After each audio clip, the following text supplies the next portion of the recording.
Hello students, आज हम home science subject की यूनिट सेकंड स्टार्ट करने जा रहे हैं, जिसका नाम है nutrition, food science and technology, पोषण, खाद्य विज्ञान और प्रौद्योगिकी। और इस यूनिट को दो भागों में बांटा गया है, जिसमें आज हम लेसन फर्स्ट ले रहे हैं, नैदानिक पोषण और आहार की। सबसे पहले हमें टॉपिक को समझना होगा। टॉपिक के अंदर नैदानिक पोषण का अर्थ है निदान करना, यानी कि उपचार करना। और किसके द्वारा उपचार करना? पोषण यानी कि भोजन के द्वारा उपचार करना। और अब आहार की किसे कहते हैं? आहार की विज्ञान की वह शाखा है जिसमें भोजन के द्वारा स्वास्थ्य को सुधारा जाता है। अब बच्चों, जब भी कोई चैप्टर स्टार्ट किया जाता है तो हम उस चैप्टर के कुछ ऑब्जेक्टिव्स लेके चलते हैं कि ये चैप्टर हम क्यों पढ़ रहे हैं या चैप्टर हमें क्यों पढ़ाया जा रहा है। तो इसके 4 उद्देश्य हैं। पहला उद्देश्य है आहारिकी के महत्व व कार्य क्षेत्र को समझ सकेंगे। आहार की मैंने आपको अभी समझाया है कि आहार की किसे कहते हैं, जिसमें मैंने बताया कि भोजन के द्वारा स्वास्थ्य को किस तरीके से सुधारा जाए, हम उसकी इम्पोर्टेंस देखेंगे और उसके कार्य क्षेत्र को समझेंगे। सेकंड है आहार विशेषज्ञ की भूमिका को जान सकेंगे कि आज के आधुनिक युग में आहार विशेषज्ञ यानी कि डाइटिशियन की क्या भूमिका है। तीसरा उद्देश्य है आहार विशेषज्ञ के कार्यों का वर्णन करेंगे, अर्थात कि जो डाइटिशियन है उनका क्या रोल है और वो क्या कार्य कर रहे हैं हमारे समुदाय के लिए, हमारे समाज के लिए, हमारी फैमिलीज के लिए। और फोर्थ ऑब्जेक्टिव है पोषण व आहार की में करियर का चुनाव कर सकेंगे। बच्चों, मैंने इस लेसन को समझाने के लिए कुछ क्वेश्चंस बनाए हैं, जो कि नोट्स ना बना के मैंने उनको क्वेश्चंस के फॉर्मेट में प्रेजेंट किया है। मेरा फर्स्ट क्वेश्चन है, पोषण को परिभाषित कीजिए व पोषण का महत्व समझाइए। और इसका क्वेश्चन ऐसे भी बन सकता है कि स्वास्थ्य व पोषक एक दूसरे के पूरक है, इस संबंध की व्याख्या करें। यह आहार तत्व संबंधी विज्ञान है जिसका जन्म शरीर विज्ञान तथा रसायन विज्ञान से हुआ है। भोज्य तत्वों द्वारा मनुष्य के शरीर पर पड़ने वाले प्रभाव का अध्ययन एवं विश्लेषण तथा शरीर आहार विज्ञान संबंधी सभी प्रक्रियाओं का नाम ही पोषण है। या हम कह सकते हैं कि भोज्य पदार्थ व उसके पोषक पदार्थों का शरीर द्वारा पाचन व अवशोषण तथा इन पोषक पदार्थों का उपयोग शरीर के द्वारा होना पोषण कहलाता है। अर्थात कि हम जो भोजन ले रहे हैं वो भोजन हमने मुंह से ग्रहण किया, वो हमारी आहार नलिका में जाता है, जैसा कि आप चित्र में भी देख रहे हैं। और फिर उस आहार नलिका के द्वारा वो अमाशय में जाता है और वहां पे पाचक रसों का स्राव होता है।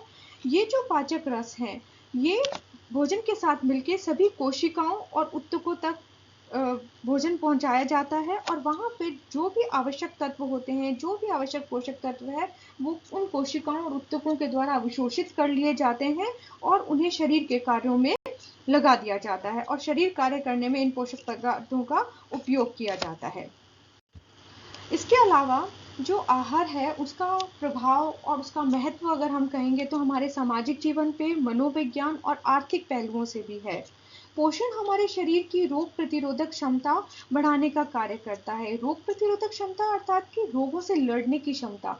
यहाँ पे जैसे हम एक एग्जाम्पल अभी ले सकते हैं कि कोरोना बहुत ज़्यादा फैल रहा है, पर आप देखेंगे बच्चों कि जिन लोगों की रोग प्रतिरोधक क्षमता बहुत अच्छी है वो इस बीमारी से बहुत जल्दी ठीक हो रहे हैं। यानी कि हमारे शरीर में किसी भी रोग से लड़ने के लिए हमारी रोग प्रतिरोधक क्षमता बहुत अच्छी होनी चाहिए। और बार बार मीडिया के द्वारा ये बताया जा रहा है कि हमें इस तरीके का आहार लेना चाहिए जो इस समय हमारी रोग प्रतिरोधक क्षमता को बहुत ज़्यादा बढ़ा सके। नेक्स्ट है पोषण बीमारी की अवस्था में भी महत्वपूर्ण स्थान रखता है, यानी इसकी सबसे ज़्यादा इम्पोर्टेंस है कि ये बीमारी की अवस्था में भी हमारे लिए बहुत ज़्यादा इम्पोर्टेंट है। कुछ बीमारियों में पोषण व्यवस्था और उपचार के द्वारा रोग की तीव्रता को कम किया जा सकता है।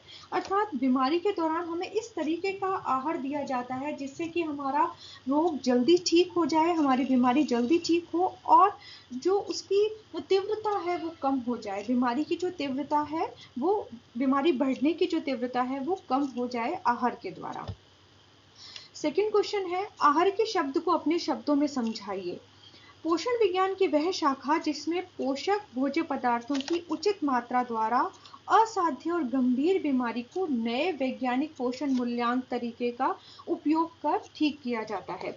जैसा कि मैंने अभी पहले भी समझाया कि आहार की क्या है, यह पोषण विज्ञान की वह शाखा है जिसमें भोजन के द्वारा स्वास्थ्य को सुधारा जाता है। अब इसमें एक शब्द आया है वैज्ञानिक पोषण मूल्यांकन तरीके का उपयोग करके, अर्थात कि इसमें हम पेशेंट्स की बीमारी के बारे में जानते हैं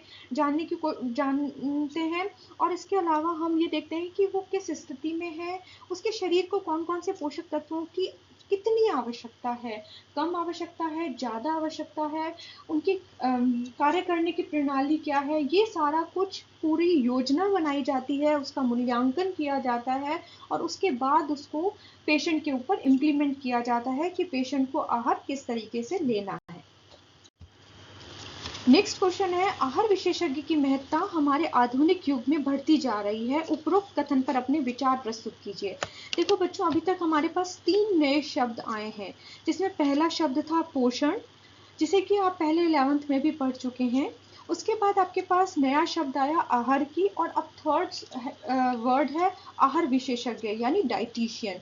तो आज के युग में, आज के आधुनिक युग में डाइटिशियन की इम्पोर्टेंस किस तरीके से बढ़ रही है, हमें इस बात को एक्सप्लेन करना है। डाइटिशियन की इम्पोर्टेंस खाली रोग में ही नहीं है कि हम रोगी हुए और हम डाइटिशियन के पास चले गए, बल्कि आज की हमारी जो भागदौड़ वाली ज़िंदगी है उसमें हमें कौन से पोषक पदार्थ लेने चाहिए जिससे कि हमें हमारा जो एनर्जी पावर है वो इंक्रीज होता जाए। और हमें जो डाइटिशियन है वो साथ साथ ये भी बताते हैं कि कौन सा पोषक पदार्थ कितनी मात्रा में लिया जाना चाहिए, कब लिया जाना चाहिए और कैसे लिए जाना चाहिए, इसकी पूरी योजना बना के देते हैं। इसका आंसर है, आहार विशेषज्ञ का हमारे आधुनिक जीवन में बहुत महत्व है, क्योंकि हमारे देश में मोटापा, हृदय रोग, अति तनाव और मधुमेह जैसी गैर संक्रामक बीमारियां न केवल व्यापक रूप से बढ़ रही है, बल्कि कम उम्र के बच्चों में भी अधिक हो रही है।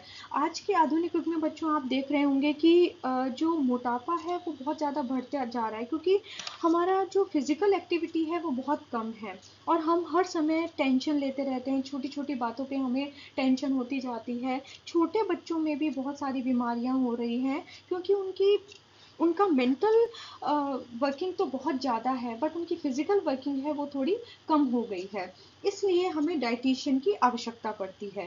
सेकेंड पॉइंट है, आहार विशेषज्ञ बीमारियों की रोकथाम करने व अच्छे स्वास्थ्य को बढ़ावा देने में महत्वपूर्ण भूमिका निभाते हैं। जैसा कि मैं अभी ऊपर बता भी चुकी हूँ कि खाली बीमारी में ही डाइटिशियन की इम्पोर्टेंस नहीं है, बल्कि हमारी दैनिक रूटीन जो हमारा चल रहा है उसमें भी उनकी बहुत ज़्यादा इम्पोर्टेंस है। हम उनसे राय लेते हैं, हम उनकी योजनाओं का जो वो योजना बना के हमें देते हैं, जो प्लानिंग देते हैं, हम उसे अपने डेली रूटीन के ऊपर इम्प्लीमेंट करते हैं, उनके अकॉर्डिंग आहार लेते हैं और अपने आप को फिट रखते हैं।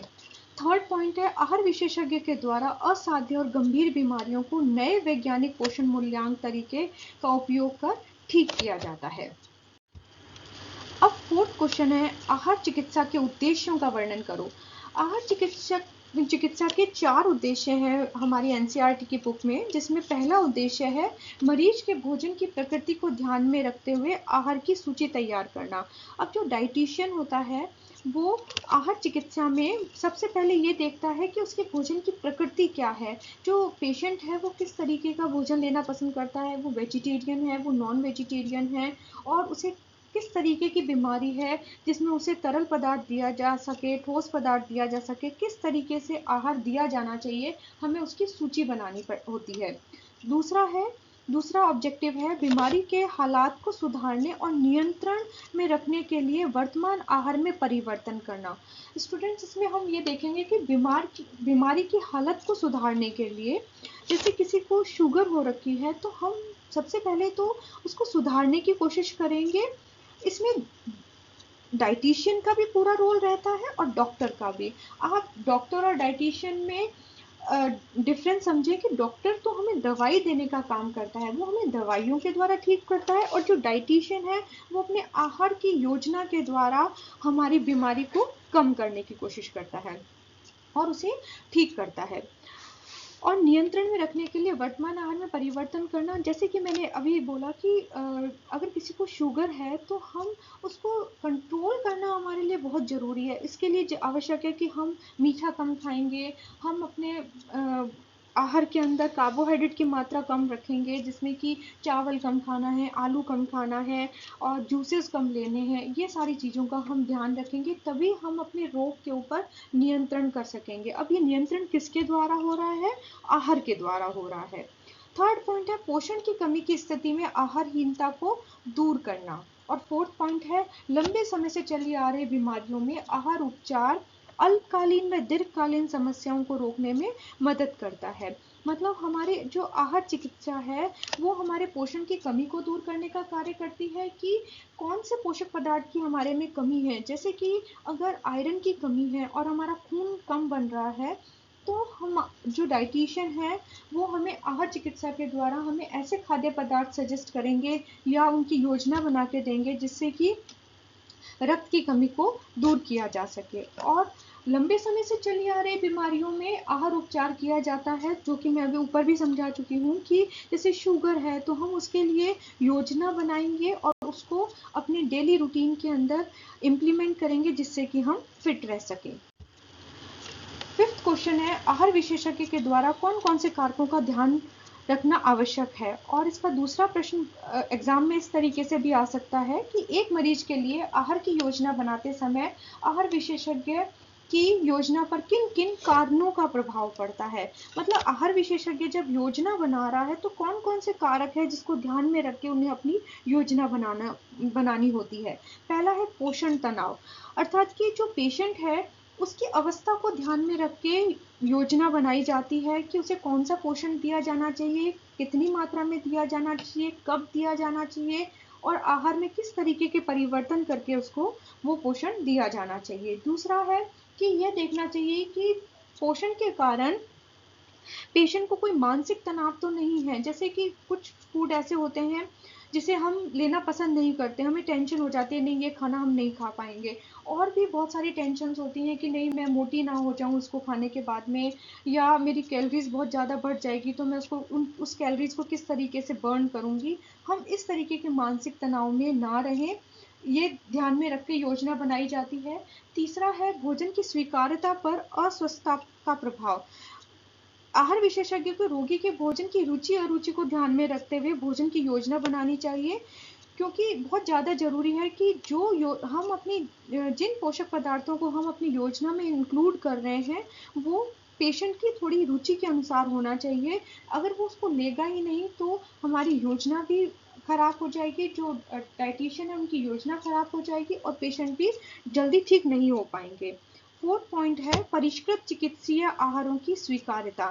परिष्कृत का मतलब होता है स्टूडेंट किसी चीज में सुधार लाना, अर्थात कि जब योजना बनाई जा रही है तो हम आहार में सुधार लाएं, उसमें परिवर्तन करके हम अपनी उस परिवर्तन को हम अपनी योजना के अंदर डालें जिससे कि जो पेशेंट है वो इजीली उस फूड को इनटेक कर सके और जल्दी से जल्दी ठीक हो सके।